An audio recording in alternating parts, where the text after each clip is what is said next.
தமிழ் நேயர்களுக்கு இயேசு கிறிஸ்துவின் நாமத்தினாலே வாழ்த்துக்களையும் வணக்கங்களையும் தெரிவித்துக் கொள்கிறோம். மற்றும் ஒரு இனிய நன்னாளிலே ஓய்வு நாளின் பள்ளி பாடங்க நிகழ்ச்சியின் சார்பாக உங்கள் அனைவரையும் சந்திப்பதில் மிகுந்த மகிழ்ச்சி அடைகிறோம். வாங்க நிகழ்ச்சிக்குள்ளே கடந்து போகலாம். இதனால் விசேஷமாய் இப்போது கெர்ஷோம் இப்போது சார்ல்ஸ் இருப்பது குறித்து மிகுந்த மகிழ்ச்சி. உங்கள் இருவரையும் நிகழ்ச்சிக்குள்ளே வரவேற்றுக் கொள்கிறேன். அருமையான பாடத்தை படிக்க இருக்கிறோம். பாஸ்டர் கெர்ஷோம் துவக்கி வைங்க. துதிகன மகிமை யாம் இயேசுவுக்கே. ஆண்டுடைய பிரதான கிருபையினாலே இந்த 2025 ஆண்டின் முதல் காலாண்டு பாடங்களை படித்து வருகிறோம். இந்த காலாண்டு பாடத்தின் தலைப்பானது தேவனுடைய அன்பும் நியாயமும். இந்த வார பாடம் 12. பாடத்தின் தலைப்பு அன்பும் நியாயமும் 2 பிரதான கற்பனைகள். மனப்பாட வசனம் 1 யோவான் 4:20. தேவனிடத்தில் அன்பு கூறுகிறேன் என்று ஒருவன் சொல்லியும் தன் சகோதரனை பகைத்தால் அவன் பொய்யன். தான் கண்ட சகோதரனிடத்தில் அன்பு கூறாமல் இருக்கிறவன் தான் காணாத தேவனிடத்தில் எப்படி அன்பு கூறுவான்? அருமையான ஒரு கேள்வி. பாஸ்டர் சார்ல்ஸ், இந்த பாடத்துக்கான ஒரு அறிமுகம். இந்த பாடத்தின் அறிமுகத்தில் நமக்கு என்ன கொடுத்துருக்குறாங்கன்னா, நம்ம எல்லாருக்கும் ஒரு நம்பிக்கை இருக்குது. இந்த சீர்கேடை நிச்சயமாய் ஆண்டவர் சரியாக்கி விடுவார் என்ப நம்பிக்கை அதிகமாக கிறிஸ்தவர்களுக்கு உண்டு. ஆனால் அதே நேரத்தில் நம்மிடத்திலே ஆண்டவர் கேட்கிறார். அதாவது அநீதியை பார்க்கும் பொழுது நீதியை நிலைநாட்டத்தக்கதாகவே ஆண்டவர் நம்மை உருவாக்கி இருக்கிறார் என்பதை நினைப்பூட்டுகிறார். ஏன் அப்படின்னா, பழைய ஏற்பாட்டு காலத்தில் ஆண்டவர் அநேக வேத வாக்கியங்களை அவருடைய பிள்ளைகளுக்கு கொடுத்து நீதியையும் நியாயத்தையும் அன்பையும் நிலைநாட்டுங்கள் என்று சொல்லி ஏழைகளுக்காகவும் திக்கற்றவர்களுக்காகவும் விதவைகளுக்காகவும் பரிதபித்து பேசின தேவனாக அவர் இருந்திருக்கிறார். அனுகூலங்களை செய்திருக்கிறார். அதனால் நாமும் ஆண்டவருடைய குணத்தை வெளிப்படுத்தி வாழணும் அப்படின்னா அநீதி நடக்கும் பொழுது குரல் கொடுக்கணும். பாதிக்கப்பட்டவர்களுக்கு நாம் உதவி செய்ய வேண்டும் என்பதை இந்த பாடத்திலே நாம் கற்றுக்கொள்ளப் போகிறோம். பாடம் 12. பாஸ்டர் கெர்ஷோம், உங்களுக்கான கேள்வி. இயேசு இங்கே அநேகரை சந்திக்கிறார். முதலாவது இயேசு சந்திக்கிற நபர் நியாயசாஸ்திரி. நியாயசாஸ்திரி ஒரு கேள்வி கேட்குறாரு. இயேசு பதில் சொல்கிறாரு. என்ன கேள்வி கேட்டார், என்ன பதில் சொன்னார்? மத்திய 22:34 இந்த சம்பாஷணை நமக்கு கொடுக்கப்பட்டிருக்கிறது. அங்கே போதகரே, வசனம் 36, நியாயப்பிரமாணத்திலே எந்த கற்பனை பிரதானமானது என்று கேட்டான். அப்போது ஆண்டவராகிய இயேசு கிறிஸ்து அவர்கள் நன்கு பரிச்சயமான ஒரு வசனத்தை சொல்லுகிறார். அங்கே மேற்கோள் காட்டுகிற உபாகம் 6:4-5. இயேசு அவனை நோக்கி, உன் தேவனாகிய கர்த்தரிடத்தில் உன் முழு இருதயத்தோடும் உன் முழு ஆத்மாவோடும் உன் முழு மனதோடும் அன்பு கூறுவாயாக. அப்போது இது முதலாம் பிரதான கற்பனை. அதே போல் இதற்கு ஒப்பான 2ஆம் கற்பனை இருக்குது என்று சொல்லி என்ன சொல்கிறார்? 39, உன்னிடத்தில் நீ அன்பு கூறுவது போல பிறனிடத்திலும் நீ அன்பு கூறுவாயாக என்பதே. அப்போது பொதுவாக நாம் பார்க்கும் பொழுது யூதர்கள் இந்த முதலாவது உபாகம் 6:4-5 என்ன செய்வாங்க அப்படின்னா, எப்பொழுதும் மனப்பாடம் பண்ணி கொண்டே இருப்பாங்க. அனைவருக்கும் அது மனப்பாடமாக தெரியும். இது 2வது கட்டளை. அதாவது ஆண்டவராக இயேசு கிறிஸ்து எங்கே இந்த மேற்கோள் காட்டுகிறார் என்று சொன்னால், லேவியாராமம் 19:18 அங்கிருந்து மேற்கோள் காட்டுகிறார். பழிக்கு பழி வாங்காமலும் உன் ஜனபுத்திரன் மேல் பொறாமை கொள்ளாமலும் உன்னில் நீ அன்பு கூறுவது போல் பிறனிலும் அன்பு கூறுவாயாக, நானே கர்த்தர். இது ஆண்டவருக்கு ரொம்ப பிடித்தமான ஒரு வசனமாக இருந்திருக்க வேண்டும். என்னென்று சொன்னால், மத்திய சுவிசேஷத்தில் மாத்திரம் 3 முறை ஆண்டவர் சொல்வதை நாம் பார்க்க முடியும். மத்திய 5:43, 19:19, 22:39. ஏன் ஆண்டவர் இதை சொல்கிறார் என்று சொன்னால், பரிசேயர்கள் முதல் 4 கற்பனைக்கு அதிக முக்கியத்துவம் கொடுத்தார்கள். கடைசி 6, அதாவது அதை அவர்கள் முக்கியத்துவம் கொடுக்காதபடிக்கு அலட்சியப்படுத்தினார்கள். அதாவது ப்ராக்டிக்கல் ரிலிஜன் என்று சொல்லக்கூடிய தனிப்பட்ட வாழ்க்கையில் அதை அப்பியாசிக்க அவர்கள் என்ன செய்தாங்க அப்படின்னா தவற விட்டார்கள். மனிதனுக்கு காட்டக்கூடிய அன்பை அவர்கள் அதிக முக்கியத்துவம் கொடுக்காமல் இருந்தாங்க. அப்போ நம்ம என்ன புரிந்து கொள்கிறோம் அப்படின்னா, தேவனை ஒருவன் முழுமையாக அன்பு செலுத்தினான் என்று சொன்னால் அவன் என்ன செய்வான் அப்படின்னா, ஆட்டோமேட்டிக்காக அங்கே தன்னுடைய சக மனிதர்களுக்கும் அன்பு செலுத்துவதை நாம் பார்க்க முடியும். அந்த பரிசேயர்கள் அதற்கு முக்கியத்துவம் கொடுத்துட்டு இதற்கு அங்கே கைவிட்டதை நாம் பார்க்க முடியும். பாஸ்டர், இப்போ இயேசு இன்னொரு நபரை சந்திக்கிறார். இளம் வயது, பெரிய பணக்காரர், ஒரு அதிபதி. அவரிடத்துல என்ன பேசினார், என்ன நடந்துச்சு? ஆக்சுவலாக அவன் தான் ஆண்டவர்கிட்ட கேள்வி கேட்குறான். அவனுக்கு என்னென்னா, எல்லாருமே ஆண்டவரை சோதித்து பார்க்க அவங்க முயற்சி எடுத்தாங்க. ஏன்னா இவர் உண்மையால மேசியாவா இல்லை இவர் செய்கிற ஊழியம் என்ன என்பதை அவர்கள் அறிந்து கொள்ள விரும்பினார்கள். இவன் ஒரு கேள்வியை கேட்கிறான். இவனுடைய கேள்வி என்னன்னா, நித்திய ஜீவனை அடைய வேண்டும் என்பது தான் அவனுடைய வாஞ்சியாக இருந்தது. ஆனால் இவன் கொஞ்சம் ஐஸ் வைக்கிற மாதிரி பேசுகிறான். நம்ம பாஷையில் சொல்லுவோம் இல்லையா, ஏன் இப்படி ஐஸ் வைக்கிறீங்க அப்படின்வாங்க. இவன் வந்து ஆண்டவரை பார்த்து நல்ல போதகரே என்று சொல்லதும் ஆண்டவர் அவனுக்கு பதில் கொடுக்குறாரு, என்னை நல்லவன் என்று நீ ஏன் சொல்ல வேண்டும், தேவனை தவிர நல்லவர் வேறு ஒருவரும் இல்லையே என்று சொல்லிட்டு அங்கே குமாரர் தன்னை தாழ்த்துகிறார் என்று நாம் பார்க்கிறோம். இங்கு கீழே அவன்கிட்ட பேசும்பொழுது இவனிடத்தில் ஆண்டவர் கேள்வி கேட்கிறார். கேள்வி கேட்கும்போது இவன் வந்து அந்த கேள்விக்கான பதிலை அவன் சொல்கிறான். நான் வந்து சின்ன வயதிலிருந்தே இந்த பிரமாணங்களை எல்லாம் நான் கை கொண்டிருக்கிறேன். ஏன் அப்படின்னா ஆண்டவர் நீ ஜீவனுக்குள்ளே பிரவேசிக்கணும்னா தேவனுடைய கற்பனைகளை கை கொள்ள வேண்டும். அந்த கற்பனைகள் என்ன என்று கேட்டதுக்கு தான் ஆண்டவர் பதில் கொடுக்குறாரு. இவைகளெல்லாம் சிறு வயதிலிருந்தே நான் என்ன பண்ணுறேன், கை கொண்டு வருகிறேன் என்று சொல்லி ரொம்ப பெருமையாக சொல்கிறான். அவனுக்கு ஆண்டவர் ஒரு சவாலை வைக்கிறார். அந்த சவால் என்ன அப்படின்னா, இவன் ரொம்ப ஐஸ்வர்யவானாக இருந்தது நிமித்தமாய் இவன் தன்னுடைய ஆஸ்திகளை இதற்கு முன்பாக ஏழை எளியவர்கள் கிட்ட பகிர்ந்து கொண்டதே இல்லை. நீ பூரண சர்க்குணர் ஆக வேண்டுமே என்றால், நித்திய ஜீவனுக்குள்ளாக பிரவேசிக்க வேண்டுமே என்றால் உனக்கு உண்டானதை விட்டு நீ யார் கொடு, தரித்திரருக்கு கொடு. எப்பவுமே நீங்கள் பார்த்தீங்கன்னா வேதாகமத்திலே தியாகம் செய்யத்தக்கதாக தேவன் அவருடைய பிள்ளைகளுக்கு கற்றுக் கொடுப்பார். ஆபிரகாம் ஒரு பெரிய ஐஸ்வர்யவான் தான், ஆனால் அவர் சொத்து எல்லாத்தையும் கொடுத்துருவார். அப்படிப்பட்ட ஒரு தேவ மனுஷன். அவர்கிட்ட பிள்ளையாண்டானை கேட்டார், பிள்ளையாண்டானை அவர் கொடுத்தார் என்று பார்க்கிறோம். இப்போ இவனுக்கு என்ன சவால்னா, பெற்றோரெல்லாம் சேர்த்து வச்ச சொத்தை தரித்திரருக்கு விட்டுக்கொடு என்று சொன்ன போது அவனுக்கு முடியல. ஆனால் இங்கே இன்னொரு விஷயத்தை சொல்கிறார், நீ கொடுக்கறதுனால நீ குறைந்து போகிறதில்ல, நீ உன்னுடைய பொக்கிஷத்தை எங்கே சேர்த்து வைப்ப, பரலோகத்தில் சேர்த்து வைப்ப. ஆனால் இவன் ரொம்ப திரளான ஆஸ்தி உடையவனாக இருந்தபடினால் மனம் இல்லாமல் வேதனையோடு அவன் போனான் என்று நாம் பார்க்கிறோம். அப்படின்னா அவனுக்கு தியாகம் செய்யக்கூடிய மனப்பக்குவம் இல்லை, ஒரு சுயநலவாதியாக அவன் இருந்திருக்கிறான். நல்ல பாடங்களை படித்துக் கொண்டிருக்கிறோம். ஒரு இடைவேளைக்கு பின்பாக மீண்டும் சந்திப்போம். பிரியமானே, ஒரு இடைவேளைக்கு பின்பாக மீண்டும் நிகழ்ச்சி தொடரும். பிரியமானே, இடைவேளைக்கு பின்பாக மீண்டும் நிகழ்ச்சிக்குள்ள நம்ம கடந்து போகலாமா? பிரேக்குக்கு முன்னாடி இயேசு சந்தித்த 2 நபர்களை குறித்து நாம் பேசி கொண்டிருந்தோம். இப்போ வேதம் முழுவதுமாக சொல்லப்படுகிற பொதுவான பாவம் என்ன? 2 பிரதான கற்பனைகளை குறித்து நம்ம படித்தோம். இப்போ நம்ம பார்க்க போகிறது 2 பெரிய பாவங்களை குறித்து நாம் படிக்கிறோம். பழைய ஏற்பாட்டில் முழுவதுமாக இந்த முக்கியமாக திரும்ப திரும்ப இந்த வசனம் வலியுறுத்தப்பட்டிருக்கிறதை நம்ம அறிந்திருக்கிறோம். பாவம் 6:4-5 உன் தேவனாய் கர்த்தரிடத்திலே உன் முழு இருதயத்தோடும் உன் முழு ஆத்மாவோடும் உன் முழு பலத்தோடும் அன்பு கூறுவாயாக. ஆனால் எத்தனை முறை சொல்லப்பட்டிருந்தாலும் அங்கே இஸ்ரவேலர்கள் என்ன செஞ்சாங்க அப்படின்னா, அந்நிய தெய்வர்களை பின்பற்றி போனார்கள். நியாயாதிபதிகளாக இருக்கட்டும் சரி, அங்கே ராஜாக்கள் புஸ்தகமாக இருக்கட்டும் சரி, அங்கே தீர்க்கதரிசிகள் அனைத்திலும் அநேக எச்சரிப்பின் செய்தி இதற்கு எதிராக கொடுக்கப்பட்டிருந்தது. அப்போ முதலாவது பாவம், மிகப்பெரிய பாவம் என்னவென்று சொன்னால் விக்கிரக ஆராதனை. அதை குறித்து அங்கே சங்கீத புஸ்தகம் 135:13 வசனங்களிலிருந்து 19 வரைக்கும் கொடுக்கப்பட்டிருக்கிறது. நான் 15-16 வசனங்களை வாசிக்கிறேன். அஞ்ஞானிகளுடைய விக்கிரகங்கள் வெள்ளியும் பொன்னும் மனுஷருடைய கைவேலையுமா இருக்கிறது. அவைகளுக்கு வாய் இருந்தும் பேசாது, அவைகளுக்கு கண்கள் இருந்தும் காணாது. வசனம் 18, அவைகளை பண்ணுகிறவர்களும் அவைகளை நம்புகிறவர்கள் யாவரும் அவைகளைப் போல் இருக்கிறார்கள்.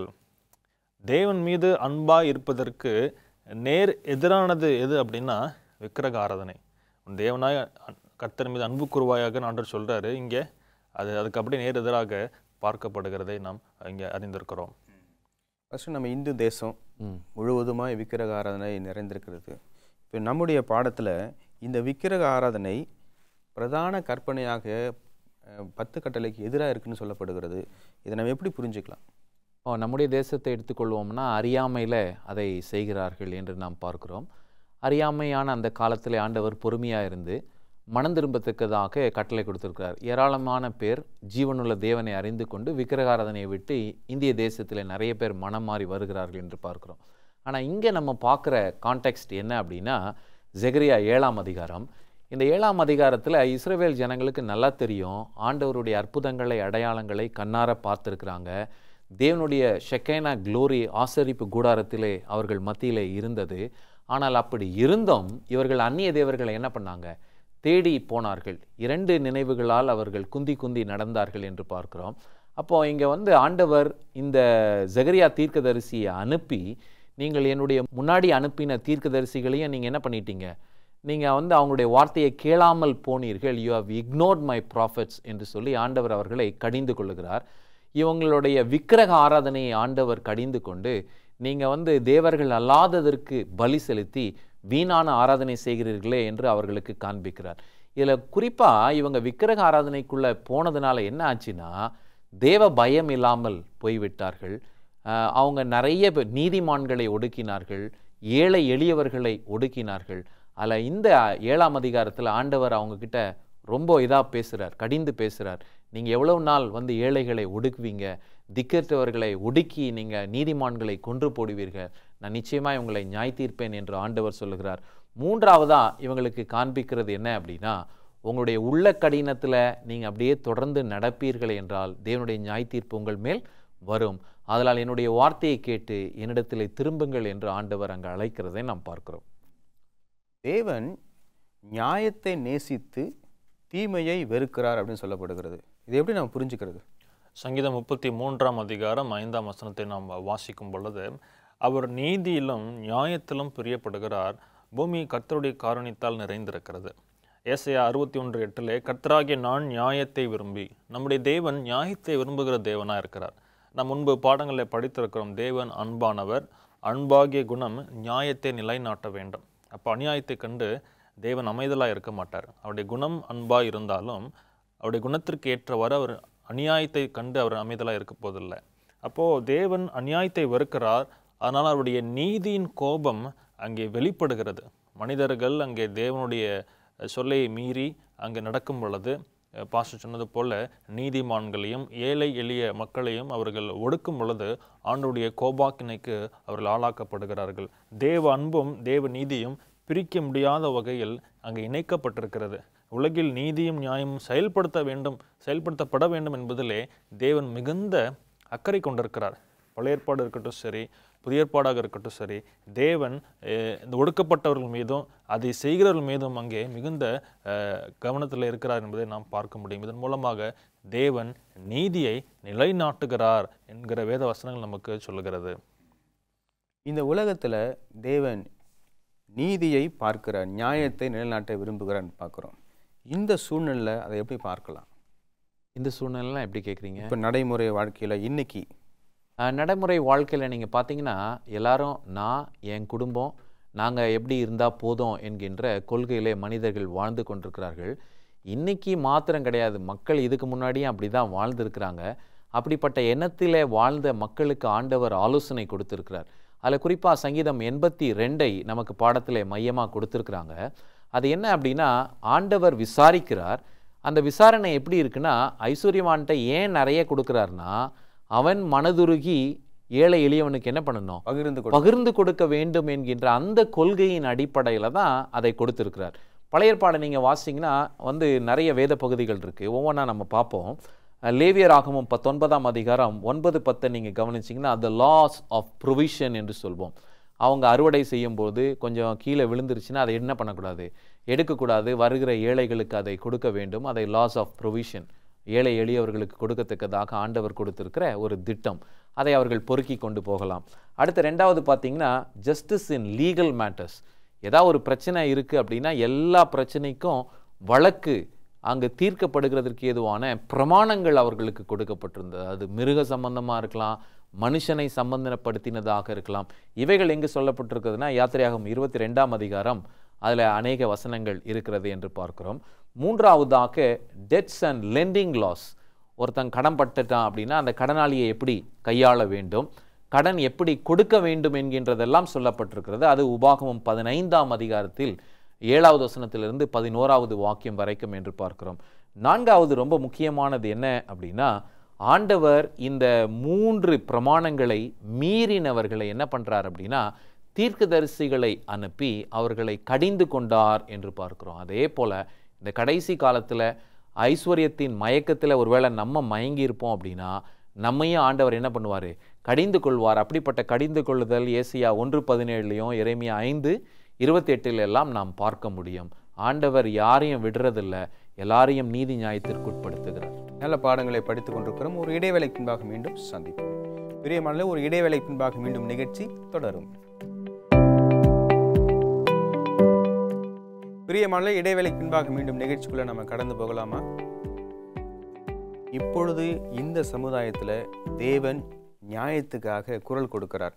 நம்ம எப்படி புரிஞ்சுக்கலாம் பாஸ்டர் கிர்ஷோ? நமக்கு அநேக வேத வசனங்கள் சொல்லப்பட்டிருக்கிறது. பாஸ்டர் அருமையாக மேற்கோள் காட்டினாங்க. அதில் ஒரு சில வசனங்களை நாம் வாசிப்போம்.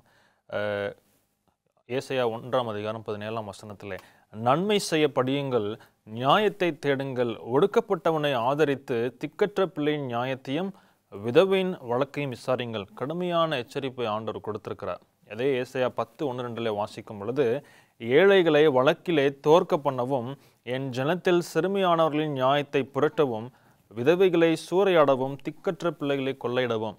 இதுதான் அங்கே எருசலேமாக இருக்கட்டும், யூதேயா தேசமாக இருக்கட்டும், இவர்கள் இந்த பாவங்களை செய்த பொழுது ஆண்டவர் அநேக எச்சரிப்பின் செய்திகளை கொடுத்தது மாத்திரமில்லாமல் அவர்களை வன்மையாக என்ன செய்தார் அப்படின்னா கண்டித்தார். அவர்களது அடிமை தினத்திற்கும் போனதை நம்ம என்ன செய்ய முடியும், பார்க்க முடியும்.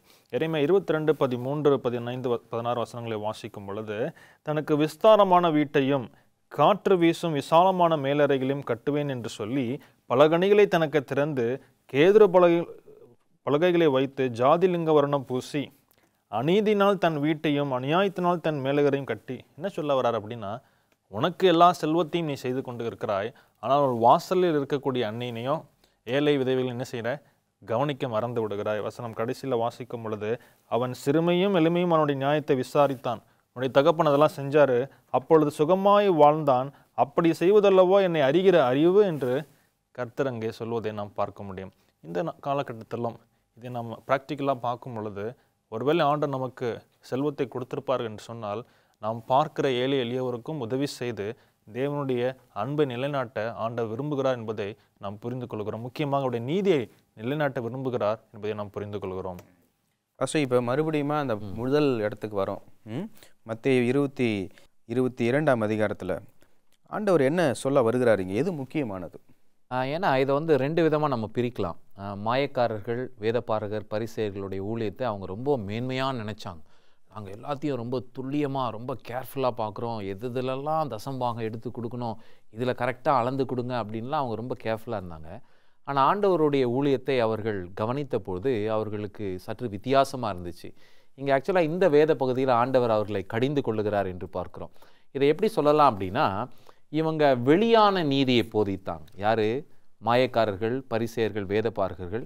ஒரு ஆளை வெளிப்புறமாக அவன் வந்து இவன் வந்து நீண்ட நேரம் ஜெபிக்கிறான், இவன் வந்து தலையில் எண்ணெல்லாம் பூசி இருக்கிறான், அவன் பாருங்கள் எவ்வளோ நேரம் தேவ ஆலயத்துக்கு வெளியே நிற்கிறான். இப்போ மக்களுக்கு முன்பாக தங்களை நீதிமான்களாக காண்பித்தார்கள். ஆனால் உட்புறத்திலே அவர்களுக்குள்ளாக அக்கிரமங்கள், ஆண்டவருக்கு பிரியமில்லாதவைகள் நிரம்பி இருந்ததை ஆண்டவர் பார்த்ததுனால அவர்களை கடிந்து கொள்ளுகிறார். அதில் ஒரு வசனத்தை மாத்திரம் நம்ம வாசிப்போம். 23 மத்தேயு 23, மாயக்காரராகிய வேதபாரகராகிய பரிசேயரே உங்களுக்கு ஐயோ என்று சொல்றார். நீங்க இப்படி ஊழியம் செஞ்சுட்டு இருந்தீங்கன்னா உங்களுக்கு ஐயோ, உங்க வசனத்தை ஏற்றுக்கொள்ளுகிறவனுக்கும் ஐயோ. ஏன்னா இதே சாப்டர்ல தான் சொல்றாரு, நீங்க வந்து உங்கள் மார்க்கத்தான் ஆக்கத்தக்கதாக நீங்க கடலெல்லாம் கடந்து போறீங்க, ஆனாலும் அவனை இரட்டிப்பாய் நீங்க நரகத்தின் மகனாக மாற்றுகிறீர்கள் என்று மேலே உள்ள வசனத்தில் சொல்றார், 15வது வசனத்தில். இப்போ இவங்களுக்கு என்ன கற்றுக் கொடுக்குறாருன்னா, நீங்க குருடராக இருக்கிறீங்க, குருடருக்கு வழிகாட்டுறது போல நீங்க இருக்கிறீங்க, அப்படி இருக்காதீங்க. நியாயப்பிரமாணத்திலும் அவருடைய கட்டளைகளிலும் விசேஷமாய் கற்பித்தவைகளாகிய நீதி, இரக்கம், விசுவாசத்தை விட்டுவிடாதிருங்கள் என்று சொல்லுகிறார். அப்ப இந்த நீதி என்பது உள்ளான நீதி, வெறும் வெளியான நீதி கிடையாது. கிறிஸ்து கற்றுக் கொடுத்த நீதி என்ன அப்படின்னா, உள்ளத்தை சுத்திகரிக்கும், ஒரு மனிதனை முற்றிலுமாய் தூய்மையாக்கும், அவன் விசுவாசத்திலே கர்த்தருக்குள்ளாக பலப்படுகிறதற்கு ஏதுவாக இருப்பான். அவன் எப்படிப்பட்ட மனுஷனா இருப்பானா, எளிதா இரக்கம் காமிப்பான். இவங்களுடைய பிரச்சனை என்னன்னா, ஓய்வு நாளில் ஆண்டவர் குணப்படுத்துறார். உண்மையிலே இவங்களுக்குள்ள அந்த இரக்கம் இருந்திருக்கும் அப்படின்னா யார் பக்கம் சேர்ந்திருப்பாங்க? ஆண்டவர் பக்கம் சேர்ந்திருப்பாங்க. ஆண்டவர் இவ்வளோ இறங்கி இவங்களுக்கெல்லாம் சுகத்தை கொடுக்குறார். மெயின் பிரச்சனையே என்னன்னா, இவங்களுக்கு சாபத் பிரச்சனை கிடையாது, இவங்க உள்ளத்துல இரக்கம் இல்லை. அதனால தான் ஆண்டவர் செய்த அற்புதங்கள், அடையாளங்கள் எல்லாம் ஏன் இன்னைக்கு செய்கிறாரு, அவர் வேற நாளில் செய்யலாமே என்று விவாதித்தார்கள் என்று பார்க்கிறோம். இரக்கத்தை அவர்கள் படித்து கொள்ளவே இல்லை.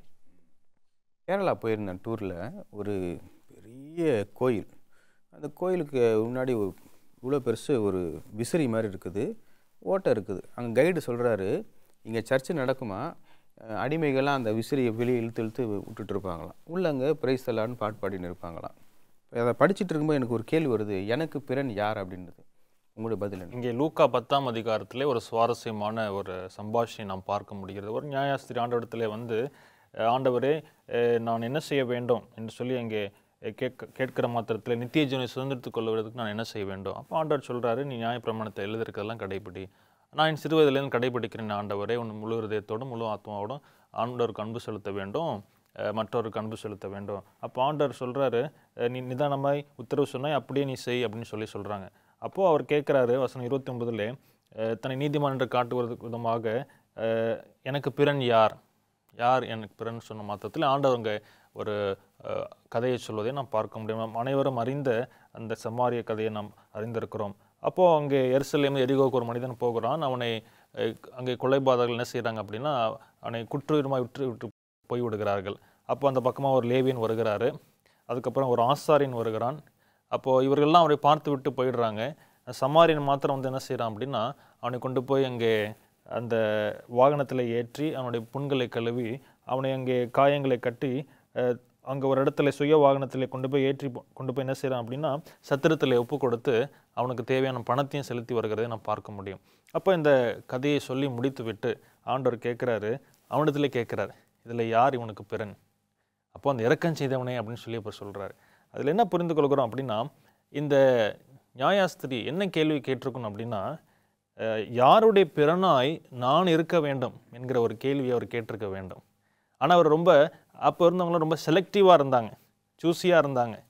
அவர்கள் வந்து அப்படிப்பட்ட ஒரு இதாக இருந்தார்கள். ஆண்டவர் என்ன சொல்கிறாரு, அப்படி இல்லை, யாருக்கு தேவையோ அவர்களுக்கு நீ என்ன செய்யணும், உதவி செய்ய வேண்டும் என்கிற ஒரு மேலான ஒரு வெளிப்பாடை இந்த அனுபவத்தின் மூலமாக ஆண்டவர் அங்கே சொல்லித் தருகிறார்.